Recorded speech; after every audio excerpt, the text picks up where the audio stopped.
Everyone, I hope you are very well. You know what guys, हमने last video में क्या क्या discuss किया था। हमने लास्ट वीडियो में डिस्कस किया था 15 चैप्टर का पार्ट 1 और आज हम लोग पार्ट 2 में डिस्कस करने वाले हैं। जैसे कि आप सभी लोगों ने जाना था, प्रकाश का गमन जो होता है वो सरल रेखा में होता है।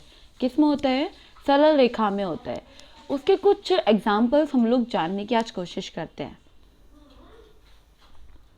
तो आप देखेंगे यहाँ पे कि सबसे पहले एक मोमबत्ती है और आप मोमबत्ती को जलाएंगे और उसे एक सीधे पाइप के माध्यम से तब आप उसे देखेंगे तो पता चलेगा कि मोमबत्ती की जो लौ है वो आपको दिखाई दे रही है। क्या हो रहा है? मोमबत्ती की लौ आपको यहाँ पे दिखाई दे रही है।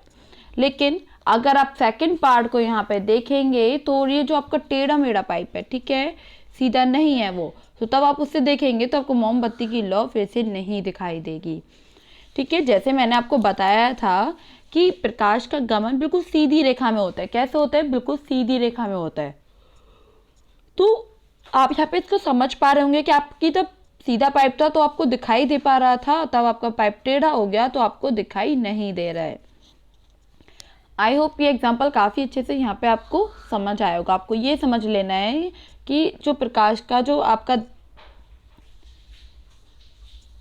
आप यहाँ पे देख पा रहे हैं कैसे उसमें गमन करता है, वो सीधी सरल रेखा में गमन करता है। ओके, और अब हम यहाँ पे जान लेंगे प्रकाश का परावर्तन क्या होता है। जैसे कि आप सभी लोग यहाँ पे हेडिंग में भी देख पा रहे हैं। तो ये प्रकाश का परावर्तन क्या होता है, आइए इसे जानने की हम लोग यहाँ पे कोशिश करते हैं। तो होता क्या है, आइए इसे पता करने की हम लोग कोशिश करते हैं क्या कि प्रकाश का परावर्तन होता है क्या। आपको काफ़ी अच्छे से समझने की कोशिश करनी है। अगर आप लोगों को कोई भी डाउट रहे तो आप उसे कमेंट बॉक्स में ज़रूर क्लियर कर लेना और टेंशन लेने की आपको कोई भी बात नहीं। ओके, तो आप सभी जानते हैं कि प्रकाश की सहायता से हम विभिन्न वस्तुओं को देख सकते हैं। जैसे कि आपका वीडियोज़ है, जैसे कि आप इस टाइम मेरी क्लास को देख रहे हैं, मैं आपको क्लास दे रही हूँ, आप उसको देख रहे हैं। कैसे देख पा रहे हैं? प्रकाश की सहायता से आप इसे देख पा रहे हैं। बहुत सारी घर के बाहर हम चीज़ें देखते हैं, घर के अंदर देखते हैं, बहुत सारी वस्तुओं को हम देख पा रहे हैं। किसके कारण देख पा रहे हैं? प्रकाश के कारण देख पा रहे हैं। पेड़ पौधों को देखना, गाड़ियों को देखना, घरों को देखना, ये सब कुछ कैसे पॉसिबल हो पा रहा है? ये आपको पॉसिबल हो पा रहा है प्रकाश की वजह से। अगर प्रकाश ही नहीं होगा तो हम कुछ भी वस्तुओं को नहीं देख पाएंगे। ठीक है, ये आपको यहाँ पे काफ़ी अच्छे से इसको समझ लेना है। अगर कोई भी डाउट हो तो आप उसे कमेंट बॉक्स में ज़रूर क्लियर करें। अब आता है आपका प्रकाश का परावर्तन हम किसे कहते हैं। ठीक है, अभी तक तो हमने ये जाना कि प्रकाश की सहायता से हम वस्तुओं को देख पाते हैं। अगर प्रकाश नहीं होगा तो हम वस्तुओं को नहीं देख पाएंगे। और अब हम जान लेंगे कि प्रकाश का आके परावर्तन क्या होता है। आपको ये काफ़ी अच्छे से समझने की कोशिश करनी है। तो गाइस, होता क्या है कि आपका जो प्रकाश है ना, प्रकाश का किसी भी वस्तु के साथ आकर किसी भी वस्तु के साथ टकराना ही प्रकाश का पूरी अवस्था जो होती है उसे हम क्या बोलते हैं? प्रकाश का परावर्तन बोलते हैं। फिर से रिपीट करती हूँ, प्रकाश का किसी भी वस्तु के साथ आकर किसी और वस्तु के साथ आकर टकरा जाना क्या कहलाता है? प्रकाश का परावर्तन कहलाता है। वो भी जो भी ये सारा प्रोसेस होता है हम इसे बोलते हैं प्रकाश का परावर्तन। ये यहाँ पे आपको काफ़ी अच्छे से समझ लेना है। अब आप समझेंगे कि जब भी आपने मतलब जो भी आने वाली किरण है, ठीक है, किसी भी वस्तु के साथ वो टकराएगी। अब टकराने के बाद क्या होगा? जब किसी निश्चित दिशा या फिर अनिश्चित दिशा में चली जाती है तो उसे हम क्या बोलते हैं? प्रकाश का परावर्तन बोलते हैं। क्या बोलते हैं? प्रकाश का परावर्तन हम उसे बोलते हैं। ये बात आपको यहाँ पे काफ़ी अच्छे से समझ लेनी है और ऑलवेज आपको ध्यान भी रखना है। अब आती है कि प्रकाश का जो परावर्तन होता है वो कितने टाइप के होता है। देखिए, प्रकाश का जो परावर्तन होता है, प्रकाश का जो परावर्तन है वो दो रूपों में होता है। एक आपका नियमित परावर्तन और आपका होता है सेकंड अनियमित परावर्तन। तो आखिर ये क्या होता है, आइए इसे समझने की हम लोग कोशिश करते हैं। सबसे पहले जानेंगे फर्स्ट कि आपका नियमित परावर्तन क्या होता है। तो इस होता क्या है कि नियमित परावर्तन में प्रकाश किसी समतल मतलब चिकनी सतह पर पड़ती है और एक निश्चित दिशा में वापस चली जाती है। कहाँ चली जाती है? एक निश्चित दिशा में वापस चली जाती है। अब हाईलाइट यहाँ पे क्या हुआ? एक निश्चित दिशा।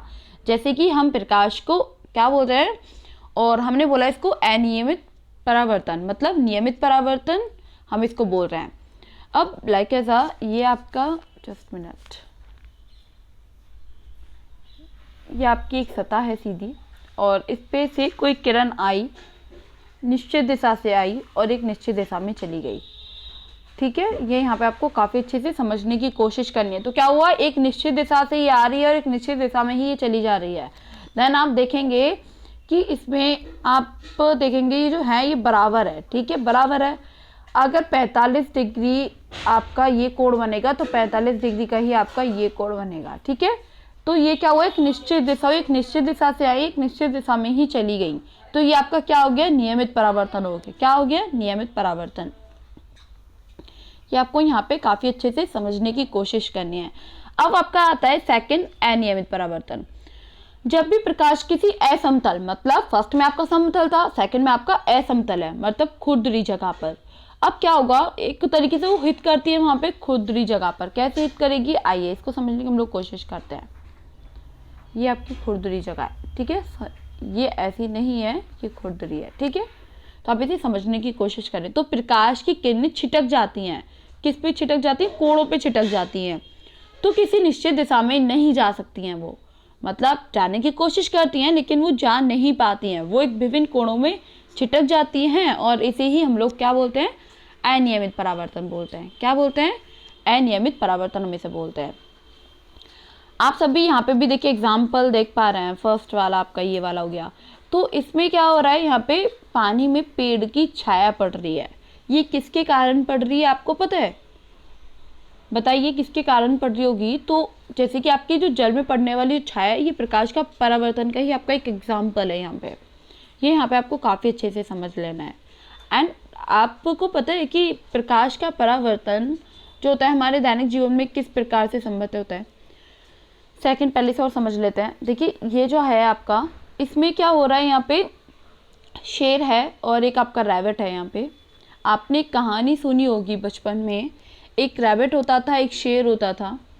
तो रैबिट किस तरीके से उसको पागल बनाता था, और बहुत ही ज़्यादा क्लेवर था वो। और वो बोलता था शेर से कि तुम देखो पानी में तुम्हारे जैसा एक और शेर है।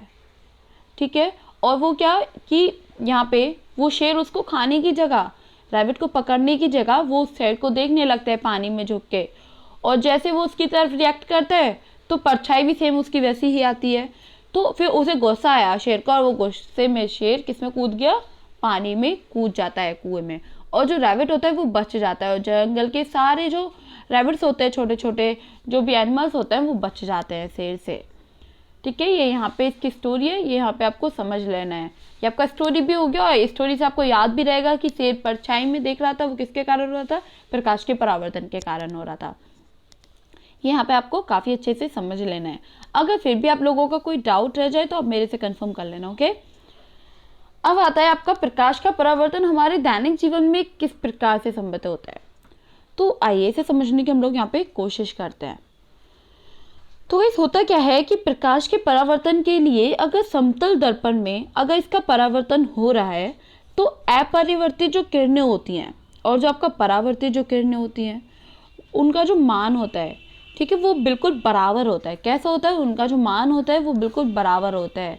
ये यहाँ पे आपको समझ के चलना है काफ़ी अच्छे से। अगर कोई भी डाउट रह जाए तो आप उसे कमेंट बॉक्स में ज़रूर क्लियर करें। अब ऐसा लग रहा है कि जो किरणें हैं वो दूसरी तरफ से आ रही हैं, यहाँ पे देख पा रहे हैं इसको। अब हमें ऐसा लग रहा है ये जो किरणें हैं वो इधर साइड से आ रही हैं। लग रहा है नहीं लग रहा है आपको देखने पे, लेकिन रियलिटी क्या है, वो किरणें इधर से आ रही हैं। तो ये यहाँ पे आपको काफ़ी अच्छे से इसको समझ लेना है।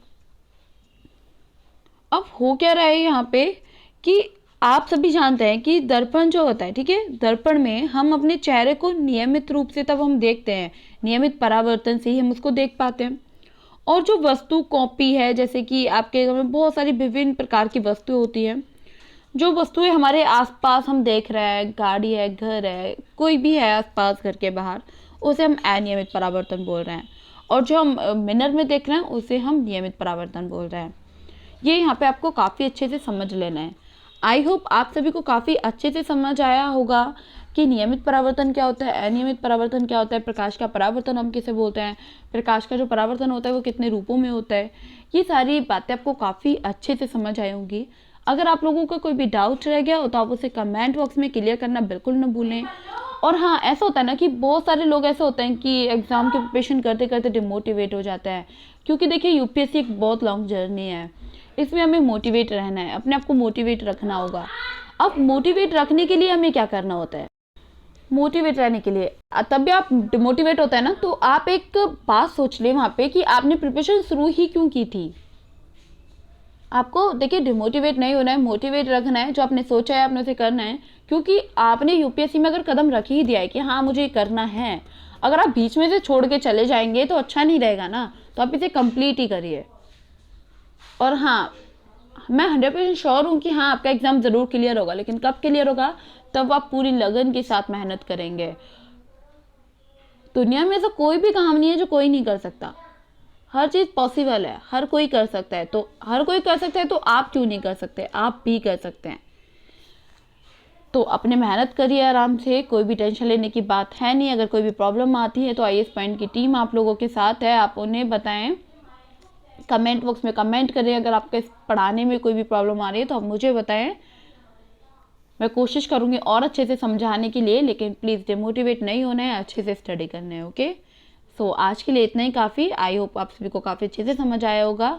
सो bye bye, thank you so much, good luck.